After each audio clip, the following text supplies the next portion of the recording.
as you know that today we are having a new topic here, that is resources and development. And in this lesson, we will try to understand and find out the solution of the two topics. The topic is here. The first topic is the resources planning. What do you mean by resources planning? Resources planning is a process in which we try to plan so many things about how the resources can be utilized properly and efficiently. तो इसके अंदर क्या देखने को मिलेगा हमारे को कि जो रिसोर्सेज है, आपको पता है रिसोर्सेज कई तरीके के होते हैं, तो हम उसके ऊपर बात नहीं करेंगे, हम रिसोर्सेज की प्लानिंग के ऊपर बात करेंगे। जैसे आपको पता है कि आपका एक घर है, घर के अंदर हम बहुत सारा प्लानिंग करते हैं, घर के अंदर भी आपको पता है आपको बजट होता है, सब कुछ होता है। तो रिसोर्सेज प्लानिंग बहुत ही जरूरी है अगर हम चाहते हैं कि हम अपने सारे रिसोर्सेज को सही तरीके से और प्रॉपर वे में यूज करें। तो उसके लिए क्या करना होगा, रिसोर्सेज प्लानिंग क्यों जरूरी है, कौन कौन से फैक्टर होते हैं रिसोर्सेज प्लानिंग के लिए, तो इस चीज को ध्यान से समझने की जरूरत है। जैसे सबसे पहले अगर हम रिसोर्सेज प्लानिंग की बात करें तो रिसोर्सेज प्लानिंग करेंगे कैसे, जिसके लिए सबसे पहले आइडेंटिफिकेशन एंड इन्वेंटरी की जरूरत पड़ती है। आइडेंटिफिकेशन का मतलब होता है पता लगाना, यानी हमें अपने देश के बारे में पता होना चाहिए कि हमारे देश में कौन कौन से रिसोर्सेज हैं, कहां कहां पे हैं और कितने मात्रा में अवेलेबल हैं। ठीक है, तो सबसे पहले आपको क्या करना पड़ेगा, एक सर्वे करना पड़ेगा, पता करना पड़ेगा, देखना पड़ेगा, ढूंढना पड़ेगा कि कहां कहां पे किस तरीके का रिसोर्सेज है। ठीक है, वो जमीन के नीचे है, पानी के नीचे है, पहाड़ के अंदर है, पेड़ के ऊपर है, रेगिस्तान में है, इट्स अप टू यू। सबसे पहला आइडेंटिफाई कीजिए वो विंड का है, वाटर का है या किस चीज का है, it's depend on you. And उसके बाद क्वांटिटी पता कीजिए, इन्वेंटरी मींस फाइंड आउट कीजिए कितना है। फिर दूसरा पॉइंट है, हमने पता कर लिया भैया कि यहाँ पे इतना रिसोर्सेज है, यहाँ पे ये चीज है, यहाँ पे वो चीज है, तो उसके बाद हम लोग आते हैं रिसोर्सेज के बाद अगला नंबर आता है स्किल, टेक्नोलॉजी, इंस्टीट्यूशन से। भाई रिसोर्सेज तो पता चल गया हमारे पास रिसोर्सेज है, अब उस रिसोर्सेज को एक प्रॉपर वे में यूटिलाइजेशन के लिए यूज करने के लिए हमें क्या करना पड़ेगा, हमें चाहिए टेक्निक, स्किल और टेक्नोलॉजी चाहिए। अगर हमारे पास ये स्किल, टेक्निक और टेक्नोलॉजी नहीं होगी तो हम क्या करेंगे, इन रिसोर्सेज को यूज नहीं कर पाएंगे। ठीक है, इसके लिए सबसे पहले हमें क्या करना पड़ेगा, इंस्टीट्यूशन सेटअप करना पड़ेगा। इंस्टीट्यूशन वो चीज होती है जहां पर आप क्या करोगे, हाँ तो मैं बता रहा था आपको इंस्टीट्यूशन, भैया इंस्टीट्यूशन वो जगह है जहां पर बच्चों को पढ़ाया जाता है। आपको पायलट चाहिए प्लेन उड़ाने के लिए, तो उससे पहले पायलट बनाना पड़ेगा। प्लेन तो आपने बना लिया, आपको पता है उड़ेगा नहीं, पर पायलट कहां से आएगा, पढ़ाई से आएगा, डिपार्टमेंट से आएगा, ट्रेनिंग से आएगा। तो सारी की सारी ट्रेनिंग करने के लिए क्या चाहिए, आप स्कूल खोलिए, कॉलेजेस खोलिए, लैब्स खोलिए, ठीक है, इक्विपमेंट लाइए, मशीनें लाइए, ट्रेनिंग करवाइए। और ये बेस से करना पड़ेगा। तो हमारे पास बहुत सारे बच्चे निकल के आएंगे, लोग निकल के आएंगे, साइंटिस्ट निकल के आएंगे, फिर वहां पे क्या होगा, फॉर्मेशन, मशीन बनेगी और उन मशीनों के द्वारा हम क्या करेंगे, लोगों को ट्रेन करेंगे, मतलब स्किल्स आएंगे मशीन को रन करने का, और मशीन हमारी टेक्नोलॉजी होगी और हम फिर क्या कर पाएंगे, उस मशीन के द्वारा अपनी इन रिसोर्सेज को जिसको हमने पहले आइडेंटिफाई किया था, इन्वेंटरी की थी, उसको प्रॉपर वे में यूज कर पाएंगे। ठीक है सर, नेक्स्ट है इंप्लीमेंट ऑन ऑल नेशन। अब बात ये आती है कि हिंदुस्तान एक बहुत बड़ा देश है, या दुनिया में कोई भी देश है जिसके अंदर सेम रिसोर्सेज हर जगह पे नहीं है। ठीक है, अगर कोयला झारखंड में, बंगाल में, मध्य प्रदेश में मिलता है, तो क्या कोयला झारखंड में, मध्य प्रदेश या बंगाल में ही खाली, क्या रेगिस्तान के अंदर से जो एनर्जी प्रोड्यूस होती है उसका यूज को रेगिस्तान करेगा? नहीं। आपको पता होना चाहिए कि हिंदुस्तान के किसी भी स्टेट में पाया जाने वाला कोई भी रिसोर्स तो पूरे हिंदुस्तान का है।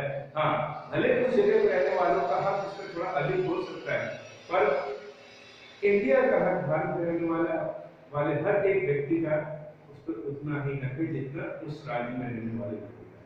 तो सबसे बड़ी बात यह है कि सेम प्रोसीजर, सेम चीज पूरे के पूरे देश पे लागू होना चाहिए।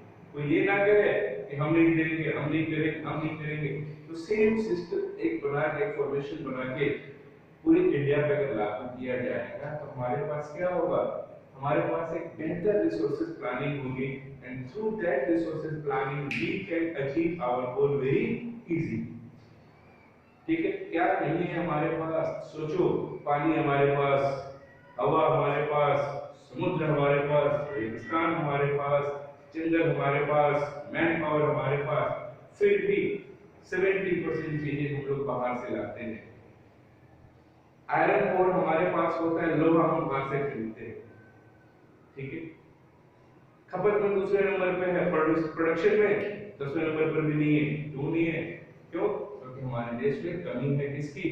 स्किल की, टैलेंट की, ट्रेनिंग की, टेक्नोलॉजी की। और ये सब सेकंड वाली चीज से पूरा हो जाएगा। तो इस तरीके से आप क्या कर सकते हैं, इस तरीके से हम इस रिसोर्सेज प्लानिंग को सही तरीके से बेहतर ढंग से समझ सकते हैं।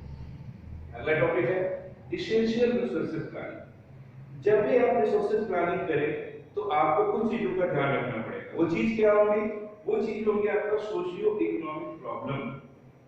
यानी जब आप प्लानिंग करें तो आपको क्या करना पड़ेगा, सोसाइटी में जो इकोनॉमिक प्रॉब्लम्स होती हैं आपको उसको ध्यान रखना पड़ेगा। जितनी लंबी चादर उतनी पैर पसारी है। आपको पता है कि भैया मेरा बजट 2 रुपए का है, and you are thinking that I have to do 10 rupees work. How it's can be possible? ये पॉसिबल नहीं है। तो आप पहले समस्या ढूंढिए कि आपके इकोनॉमिक में मेजर प्रॉब्लम्स क्या हैं। तो सबसे पहले छोटी छोटी प्रॉब्लम्स को सॉल्व आउट करने के लिए प्लान कीजिए। ठीक है, जिससे आपकी इकोनॉमिक कंडीशन बेहतर हो। और फिर छोटे छोटे गोल तैयार करके आप उसको अचीव करते जाइए, रिसोर्सेज को डेवलप करते जाइए, एक से दूसरा, दूसरे से तीसरा, तीसरे से चौथा, और फिर आप अपने उस प्रॉब्लम को अचीव कर सकते हैं। सेकंड आपका ग्लोबल वार्मिंग। आपको पता है जब भी आप रिसोर्सेज यूज करेंगे, टेक्निक यूज करेंगे, टेक्नोलॉजी यूज करेंगे, तो क्या होगा? पॉल्यूशन होगा। पॉल्यूशन होगा और पूरी दुनिया के देश अगर ये सोचे कि मैं करूंगा भाई क्या फर्क पड़ता है, मैं करूंगा क्या फर्क पड़ता है, तो वो गलत हो जाएगा। तो एक अच्छे रिसोर्सेज प्लानिंग में हमें इसको भी ध्यान देना है। ग्लोबल वार्मिंग किसी के हाथ में बढ़नी नहीं चाहिए, पूरी दुनिया खत्म हो जाएगी। उसके लिए मैं, आप, हम सब जिम्मेवार होंगे, नुकसान सभी को। थर्ड पॉइंट है resources are necessary for life. हमें प्लानिंग क्यों करनी चाहिए भैया? प्लानिंग इसलिए करनी चाहिए बिना रिसोर्सेज की लाइफ जीरो। अगर रिसोर्सेज होगा ही नहीं तो हम क्या करेंगे? कुछ नहीं कर पाएंगे, जिंदगी खत्म। तो रिसोर्सेज प्लानिंग इसलिए जरूरी है क्योंकि हमारे को क्या करना है? लाइफ को चलाना है। आने वाली जनरेशन को रिसोर्सेज चाहिए और उसके लिए सस्टेनेबल डेवलपमेंट बहुत जरूरी है। ठीक है, then कुछ points while doing the planning we have to consider. Last topic है यहाँ पे एजेंडा 20। ठीक है, अब एजेंडा 21 का टॉपिक बहुत ही सिंपल टॉपिक है, बहुत ही इंपॉर्टेंट टॉपिक है, जिसको 10th क्लास के क्वेश्चंस में हमेशा पूछा जाता है। तो थोड़ा सा उसके बारे में बात कर लेते हैं, एजेंडा 21 के बारे में।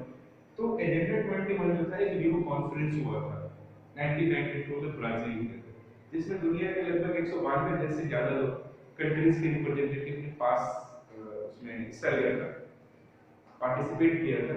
और इसका मेन मुद्दा क्या था? सस्टेनेबल डेवलपमेंट का मुद्दा था। अब सस्टेनेबल डेवलपमेंट क्या है? तो सबसे पहले सस्टेनेबल डेवलपमेंट को समझिए। We have to do the development without harming the nature. हमें डेवलपमेंट करना है, हमें चीजों को यूज करना है, पर उसके लिए हमें अपनी प्रकृति, अपने नेचर को क्या करना है, एनवायरनमेंट को क्या करना है, वेस्ट नहीं करना। दोनों एक साथ करना चाहिए। और हमें पूरा रिसोर्सेज आज ही यूज नहीं कर देना है, क्योंकि आने वाली जनरेशन को भी रिसोर्सेज की जरूरत पड़ेगी, ताकि वो भी उस समय उन रिसोर्सेज का यूज करके अपना डेवलपमेंट कर सके। तो रियो के अंदर सबसे बड़ी बात क्या है? दुनिया के 192 कंट्रीज के रिप्रेजेंटेटिव वहां पे जुड़े, तो वहां पे सारे मुद्दों पे बात हुई। ठीक है, और स्पेशली एनवायरनमेंट से रिलेटेड था, यूनाइटेड नेशन का प्रोग्राम था, और सभी लोगों को इसलिए बुलाया गया था कंसर्निंग करने के लिए कि भैया डे बाय डे जो एनवायरनमेंट है, नेचर है, वो बहुत तेजी से बदल रहा है। तो क्या ऐसे ही चलता रहेगा तो दुनिया खत्म हो जाएगी, हम सब खत्म हो जाएंगे। और अगर हम सब लोग मिलकर अगर थोड़ी छोटी छोटी कोशिशें करें, हम अपने अपने डिफरेंट गोल बना लें तो भाई हम ऐसा करेंगे, ऐसा नहीं करेंगे, तो हो सकता है या जरूर होगा कि हम लोग क्या कर पाएंगे, इनको कंट्रोल कर पाएंगे। किसको? एनवायरमेंट डिग्रेडेशन, जो लगातार पोल्यूशन बढ़ रहा है। इसमें कुछ प्रपोजल दिए।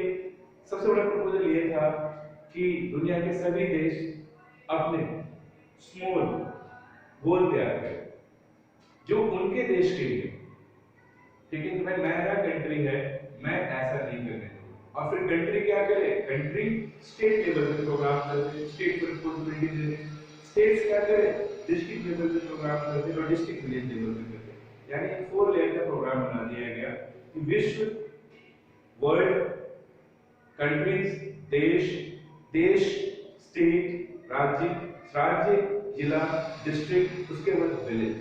तो इस तरीके से हर देश अपने यहाँ पे ये एजेंडा 21 को लागू करे, जिसके अंदर लोकल सेल्फ गवर्नमेंट को रिस्पॉन्सिबिलिटी दीजिए कि आप अपना एजेंडा खुद सेट करें। आपको पता है कि आपके इलाके में पेड़ कम है तो ज्यादा पेड़ लगाओ, वाटर की स्केर्सिटी है तो वाटर के ऊपर वेस्टेज कम से कम हो, पोल्यूशन है तो कैसे दूर होगा। तो मतलब इस तरीके के लोकल गोल बना के स्टेट के अंदर ही लोगों को रिस्पॉन्सिबिलिटीज का एहसास दिलाकर हम लोग अपना काम कर सकते हैं।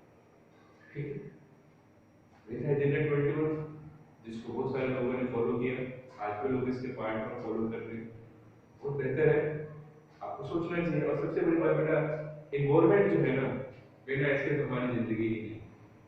बेहतर होगा कि आज से और अभी से हम लोग इस पे फोकस करना शुरू करें। ठीक है, थैंक यू।